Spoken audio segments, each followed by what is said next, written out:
Destroy Good. James Gunn. Destroy. You do not like him. No, it's not. I like him very fine as a person and as a creative. I know you as a PR person. I know you. I think he's completely just You've fumbling the ball. I disagree with you. Of course, you have to disagree with me. Why do I have to? You piss off your friend Coy if you didn't disagree with me. Go ahead. Yeah, you know as well as I do Please. that that's not me. I've told Coy, sure, there's sometimes, and I've told you, yes, there's times it's like, what's the problem? The problem is I think he's doing a pretty good job. I think he's doing a pretty good job. Okay. In general, yeah, I do. And I think that people know what's going on with this movie. I think the movie is which one are you talking about? Because he's talking about 20 of them. So which movie are you talking about? I think look, what I'm going to tell you is that it is not an easy job to do what he is doing. Of course it isn't. Not just running the whole thing. Of course. Kevin Feige, people are like, oh, Kevin Feige, you can't compare the two of them. Kevin Feige is not directing any movies. Exactly. And why is that? Because Feige doesn't have the ego to go and direct movies and run the studio. You can't say that. Oh, shit, man. That's a different skill set. Feige wanted to direct a Star Wars movie. Remember? That was in play. No, he was never going to direct, dude. He was never going to direct. He's not a director. It's a different skill set. That's fine. So by the way, I'm joking through most of it. I want to make sure people really think I have a personal thing with James Gunn. I do not have a personal. If you come to lunch with me, I'd be very happy to have a conversation. This is one of those things. I think this is to you. You feel the way about Gunn right now that I do about Filoni, right? Yeah, kind of. Yeah. I do not feel that way about Gunn. I think Gunn is doing a good job. I think sometimes. How can you say that though? But because you haven't seen anything from him other than Creature Commandos. What's going on thus far in the way that he's handling things, I do think that sometimes he could maybe put a different piece out somewhere or not respond or do something along those lines. But that's backseat driving. I'm not in the seat. It's like there's no way to tell whether or not he's doing. You can have an opinion, right? Your opinion that he's not fumbling the ball. My opinion is not.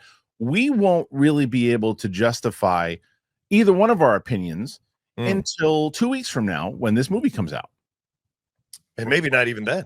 Because I think initially you'll be able to know because you know as well as I do that if it hits that 175 to 180 that it potentially could hit. Then there's you think you think you're going to be talking about the guy's ego now. I love True Classic. That's how I'm going to start this. I have fallen in love with them. I have so many new things, whether it comes to t-shirts, whether it is sweatpants, things I go to the gym for. I love it. I absolutely love them. At True Classic, the mission goes beyond fit and fabric. It's about helping guys show up with confidence and purpose. The gear fits right, it feels amazing, and it's priced so guys everywhere can step into confidence without stepping out of their budget. What really sets them apart, it's not just about the fit or the fabric, it's the intention behind everything that they do. True Classic was built to make an impact, whether it's helping men show up better in their daily lives, giving back to undeserved communities, or making people laugh with ads that don't take themselves too serious. They lead with purpose. So I have been loving True Classic. I got them. I've got a bunch of things that, again, like I said, shirts, pants, and I told my wife the other day, I said, I don't know if I want to go anywhere else right now. True Classic. I mean, I'm telling you, I went out to go out with some friends. I was wearing this True Classic t-shirt. They fit really nice. They just they're comfortable. It's good material. I love it. And you don't have to worry about it. Just get rid of the overpriced designer brands. Ditch the disposable fast fashion. True Classic is built for comfort. It's built to last, and it's built to give back. You can grab them anywhere, Target, Costco. You can head to trueclassic.com/Kristian. That's where you really should go, and get hooked up today. You will love it. I have been swearing by it. I'm telling you, this is me telling you straight up. I love this brand. I love True Classic. Well, people have Michael Bay. People have Michael Bay hatred, right? Michael Bay's ego is astronomical, right? And so nobody has an issue saying Michael Bay has an ego. So why do people get upset when I say James Gunn has an ego? I don't understand it. Different personalities. He has a runaway ego, like you could argue Michael Bay has with if you watch the special features and his Bay Vision or Bay Creations. You know, that's really ego at a whole nother level. I'm not saying that. I just think James has a very healthy opinion of himself. And it comes through if you know and study people. Now, a lot of you may not be as incisive in studying the human condition. I've spent my entire life, really, for the most part, since I was a teenager, reading books on psychology, studying things like that, because I had my own issues to confront and deal with. So I like to think I'm a little more aware of what people are saying and what you can read in between the lines with certain things people do or say. And so to me, this is a situation where I think James is a little bit on his heels and he's reacting to things as they come along and reacting the best he can. But there are holes in how it's reacting to things. And I'm just pointing them out, you know, and maybe I should do a better job, to some people who think I'm biased, of pointing out the things that he is doing right. And so far, I have no complaints on the casting in Superman. I have no complaints about a lot of the footage I've seen in Superman. It's more the Batman stuff that I think he's being a little disingenuous with the audience, especially that ridiculous, everybody needs to get off Matt's nuts, which was nonsense, because Baloney made it really clear, Matt Baloney, who's more tied in than anybody listening or watching us, and even beyond you and I, he is more tied into the industry than anyone else. And he has made it very clear that it was the forces at DC who are getting frustrated with Matt Reeves. It wasn't the fans. And the only forces at DC are Zaslav, Gunn, and Peter Safran. So it's very clear what's going on here, in my opinion. And even today, James Gunn responded to Baloney's scoop saying that there was no script coming today for the Batman Part 2. So again, it's like, what is the truth here? And it isn't just everything. Well, isn't that okay? But you just said that though. So, but that's the magic question, right? What is the truth here? Because it's like we can speculate. Sure, of course. That's what we do. That's our job. 100%. You can speculate that you don't think that he's being forthcoming, right? Absolutely, yes. I think that there is more. It is easier said than done, as I said, in the position that the man is in at the time. Yeah. You got to play politics. You got to figure out a way. Like I always mention, the best example that I've mentioned a million times over is when him and Safran took over and he said, we're going to keep the door open to everybody else, the Gal Gadots, the Ezra Millers and all that. You have to at that point in time. He was lying, but he was lying. He was lying, but no, I don't want to say lying. He had every intention of doing what he's done now, but but the difference is this: he would have been in a pickle if he wouldn't have been lying if those movies would have all done $1 billion, because he would have been forced to make more of them. That's the thing. He would have been forced. It wouldn't have been his natural decision. Yeah, 100%. But that's why you have to say that at that point in time. So I don't think it was a lie. It's a strategy. No. And I'm just saying there's a strategy behind it. And it's like, you know, if him going, look, we're going to keep the door open with the intent of, I don't even want to see these movies. So I'm probably going to have to recast. We're not going to put Gal Gadot. He's made it very clear he didn't want Henry Cavill. Right.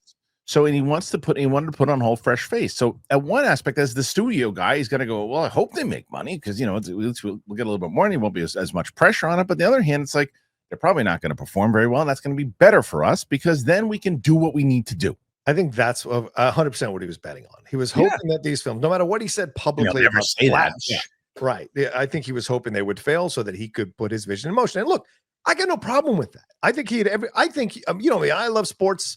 We love sports. Like, I like a guy to come in, is going to be in charge of the team, wipe out whoever you need to wipe out. Because if it's going to reflect on you, you should be allowed to create the team that you want to create and mold it and shape it in the way that you want to shape it, because you have a vision, right? And I think James Gunn came in and played politics, and I think that messed with the fans. If he had just cleaned the board right off the bat, I think it would have been very clear that he is in charge, he's in control, and this is what he's doing, and you got to suck it up and live with it. And I would have appreciated that a lot more. But playing both sides to constantly seem like the good guy on all sides all the time becomes a bit tenuous, and it looks fake. And I don't think he's a fake person. I think he's actually a really caring person, a really genuine person about the things he cares about in terms of superheroes. The way he speaks about his wife is very lovely, and she's a great actress, and he deals with her being put in, and he deals with the anger that people have of her getting put into these things. I think he navigates that really well.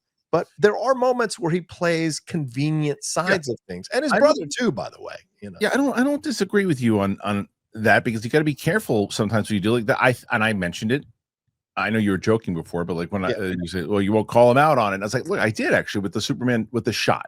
Like when he said, he's like, oh, you know what? I didn't like that shot. That one slipped by me. Come on. You can play both sides and say, okay, look, if he was that busy and doing everything else to him, maybe it stood by him. But don't say that you didn't pay, you were, because you defended it. You defended the shot when it came out. If it was like if you didn't and you really missed it, then you would you would have said it slipped by me when that came out. Right. So it's like there are times you don't have to say anything. That's the problem. That's the thing, is you just don't. Sometimes and I think because why he's endearing to a lot of people is because who else do you know that is as involved with the audience and on social media than him, for better or worse? Like, who do you know that does it more than him? Like, Feige is non-existent, Filoni is non-existent, Kathleen Kennedy is non-existent on social media. And I'm not saying that they should be. I'm just saying that they're not. He is. You have a good shot. There's a possibility. Like, if you tweet at Filoni or any of those people that I just mentioned, you ain't getting a response for the most part. You have a very low shot. Right. You got a shot with Gunn.